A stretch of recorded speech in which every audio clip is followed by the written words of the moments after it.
আপনাদের কাছে আমি শেয়ার করেছি যে আমি আমার বাবা বিশেষ পরীক্ষার ফর্ম কিনেছিলেন, আমার ফর্মটা উনি জমা দিয়েছিলেন এবং লিখিত পরীক্ষার পরে উনি প্রতিদিন পরীক্ষা থেকে বের হয়ে দেখতাম উনি দাঁড়িয়ে আছেন, কিন্তু ফলাফলটা দেখে জানেন।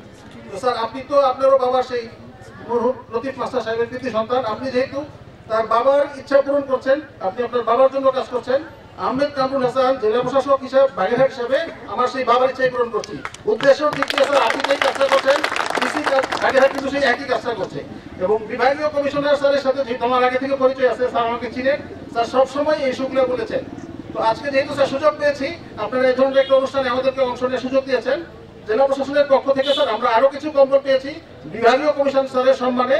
স্যার আমি আমাদের যে বরাদ্দ এসেছে আমার বরাদ্দ থেকে স্যার আজকে আরো 200 কম্বল স্যার ইনশাআল্লাহ আমি আপনার এখানে পৌঁছে দেবো স্যার, আমরা ঠিক চেষ্টা করবো স্যার। আপনাকে ধন্যবাদ এই বাগেরহাটের জন্য। আমি কিন্তু স্যার আপনারা যখন বলেন এই সদর নিয়ে কথা বলেন, আমি আগেও বলেছি জেলা প্রশাসক আহমেদ কামরুল হাসান কিন্তু স্যার 9টা উপজেলা নিয়ে কাজ করতে হয়, কারণ আমি বাগেরহাটের অ্যাম্বাসেডর হিসেবে কাজ করতে চাই।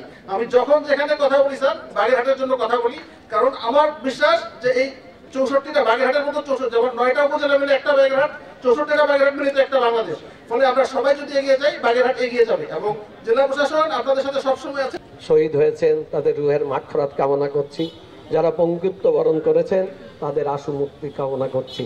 এবং শুধু তাই না, আমরা যে লক্ষ্যে আমরা দীর্ঘ 17 বছর আমরা আন্দোলন করে আসছিলাম, সেটা হলো আমরা এদেশে স্বৈরা শাসক বিদায় করবার জন্য এবং গণতন্ত্র প্রতিষ্ঠা করবার জন্য। আমরা স্বৈরা শাসন আমরা বিদায় করতে পেরেছি, এখন গণতন্ত্র প্রতিষ্ঠার সময় এসে গেছে।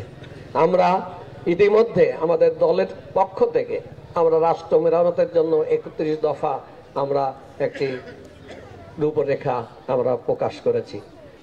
স্যারের মরহুম পিতা জনাব লতিফ মাস্টার যিনি আছেন, যার স্বপ্ন এবং অনুপ্রেরণায় আজকে এই বাস্তবায়নাধীন এই প্রকল্প সমূহ আছে, এবং আমি আশা করছি যে তার স্বপ্ন, তার সুযোগ্য 2 সন্তান আমাদের স্যার এবং তার ছোট ভাই জগলু ভাই, তার মাধ্যমে পূরণ হবে এবং এই অঞ্চলের মানুষ যে আশা ভরসা তাদেরকে নিয়ে দেখেছে এবং সুন্দর এবং একটি উন্নত বাগেরহাট তথা বাংলাদেশ যেন আমরা নির্মাণ করতে পারি।